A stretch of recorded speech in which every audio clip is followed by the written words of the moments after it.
Bonjour à tous et bienvenue. Vous les attendiez, ils sont enfin là, les préliminaires de Coupe d'Europe 2022-2023.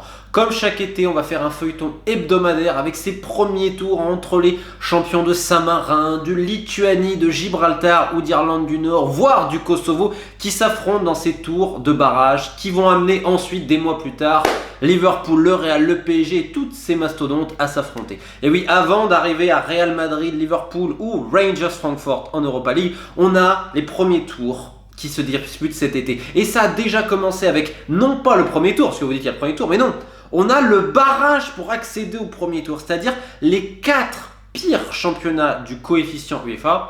Je rappelle que chaque année, quand une équipe de n'importe quel pays fait un match nul ou remporte une rencontre, elle marque des points pour le coefficient de son pays. Donc pour les équipes françaises, écossaises, anglaises, ce que vous voulez. Et donc là, dans le premier tour de Ligue des Champions, il y a un barrage pour y aller. C'est entre les 4 plus mauvais. Évidemment, le plus mauvais, c'est le championnat de Saint-Marin qui ne passe quasiment jamais un tour et qui a du mal à marquer un petit but, qui était opposé lors d'un petit tour donc qui s'est déroulé en Islande aux champions islandais, estoniens et andorrans. Alors évidemment, quand tu entends Saint-Marin, Andorre, Estonie et Islande, le favori il est clair, c'était le champion islandais, le Vikingur Reykjavik, qui est un champion un peu nouveau. Ça faisait des années qu'ils n'avaient pas gagné un titre.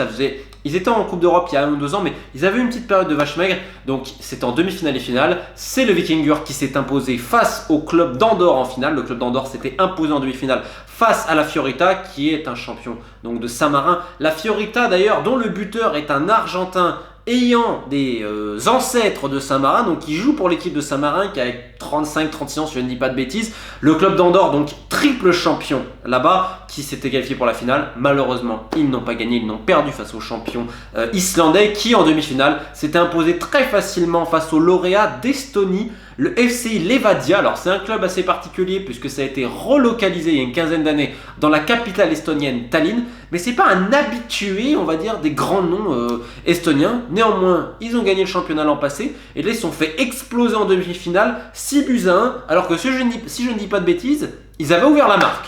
Alors bon, ma foi. Ceux qui n'ont pas été qualifiés donc pour ce premier tour de barrage de Ligue des Champions, ils sont reversés en Europa League. Et rappelez-vous, maintenant on a Ligue des Champions, Europa League et la fameuse Conference League. Ça veut dire que ces équipes-là, quand elles vont perdre en Europa League, elles vont être reversées dans les tours préliminaires de Conference League. C'est un peu le bien de cette réforme qu'il y a eu avec cette Conference League, c'est que ça permet aux petites équipes des petits championnats, enfin aux grosses équipes des petits championnats, excusez-moi, et de prolonger leur aventure européenne. Parce que pendant des années, c'était élimination directe. Donc vous prenez par exemple le championnat d'Irlande du Nord, on va dire les petits championnats, Macédoine, Pays de Galles surtout, là c'est très compliqué de passer, Saint-Marin ou Andorre, il Féroé. Quand tu perdais, c'était fini. Tu avais potentiellement que 2 matchs, un aller, un retour. En plus, par exemple, pour les équipes nord-irlandaises, c'était en plein dans leur préparation. Tu avais des joueurs qui étaient encore en vacances, c'était un peu semi-pro. Et donc, c'était 2 matchs de Coupe d'Europe, fini. Tandis que là, si tu as été champion, tu as tes matchs avec des champions, tu es éliminé, tu vas en Europa League et ensuite tu vas en Conference League. Et donc, la véritable aventure, elle commence début juillet. Là, on a un petit repos, on a eu ce petit tour de barrage. Et laissez-moi vous dire qu'on va vous expliquer un peu quelques affiches. Parce que, comme on le dit chaque été, ça sent bon le voyage. Et heureux qui, comme Ulysse, n'a pas fait un bon match de Conference League à l'Ashkert d'Arménie, un habitué ces dernières années sur la chaîne, opposé par exemple au Maltais de Hamroun Spartans, un club qui n'a jamais été qualifié pour une Coupe d'Europe, donc c'est une première. Une première également, qui se passe pas très loin de chez moi, puisqu'à Gibraltar, on a les Magpies, les Brunos Magpies. Et le Brunos, en fait, quand tu rentres à Gibraltar, donc tu traverses la frontière, ensuite tu as le fameux aéroport, ensuite tu as une station-service, et quand tu vas à droite, tu as le stade directement. Et juste un petit peu après, tu as le gymnase de basket. Et le gymnase de basket, ensuite, tu continues sur Ocean Village, c'est-à-dire tu as quelques restaurants, tu as un yacht qui reste là, qui fait casino pendant des mois et tout. Et là, juste à gauche, quand tu tournes, tu as un bar un peu ambiance lounge, etc., où tu peux manger, qui s'appelle le Brunos. Et à la base, c'était le club où tu avais donc le Brunos Magpies, qui était lié à ce restaurant-là. Et d'ailleurs, tu avais des joueurs qui étaient serveurs à mi-temps là, et qui jouaient également dans ce club, qui était en 2e division, où j'ai un ami qui a joué d'ailleurs, et dont je crois, j'ai le maillot. Et donc les Magpies, cette histoire absolument incroyable, et bah maintenant il y a une seule division à Gibraltar. Ils avaient déjà un petit peu d'argent de m'emmener en deuxième division, ils avaient essayé de monter et tout. Là depuis qu'ils ont unifié, donc c'est-à-dire qu'il n'y a plus qu'une seule division à Gibraltar, et bah les Magpies ils sont ambitieux et là ils vont jouer une Coupe d'Europe, donc c'est assez dingue. C'est l'histoire d'un club qui historiquement c'est un restaurant-bar un peu branché sur Ocean Village à Gibraltar. Et ben maintenant, ils vont jouer un tour préliminaire de Coupe d'Europe face aux Nord-Irlandais de Crusaders.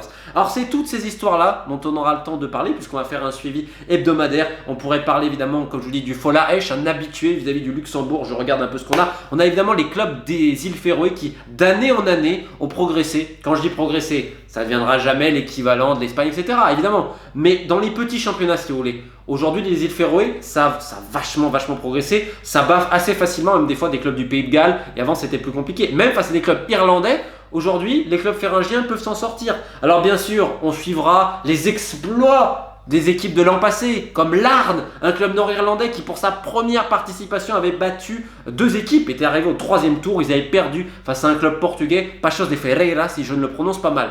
C'était historique parce que le championnat nord-irlandais, même s'il se professionnalise un petit peu, la plupart des équipes elles sont part-time, elles sont à mi-temps. Donc c'est toutes ces histoires-là dont on va parler, également d'Europe de l'Est, des pays baltes, comme ce fameux champion d'Estonie qui a perdu, qui avait signé des joueurs simplement pour la compétition. Ça rappelle l'Arménie où, juste pour cet été, vous allez avoir un afflux de joueurs étrangers d'Amérique du Sud, des Caraïbes, d'Afrique, voire d'Europe occidentale qui viennent pour 1 ou 2 mois attirés à l'idée de jouer ces préliminaires pour se faire voir et pourquoi pas décrocher une carrière. Bref, c'est le folklore, le vrai. On se dit rendez-vous dans 2 semaines puisque la semaine prochaine il n'y a pas de match, il y avait juste ce petit barrage là. C'est parti, 2022-2023, les préliminaires. Et on va terminer par une conclusion très simple, parce qu'on le rappelle, les préliminaires, c'est ce qu'il y a de meilleur.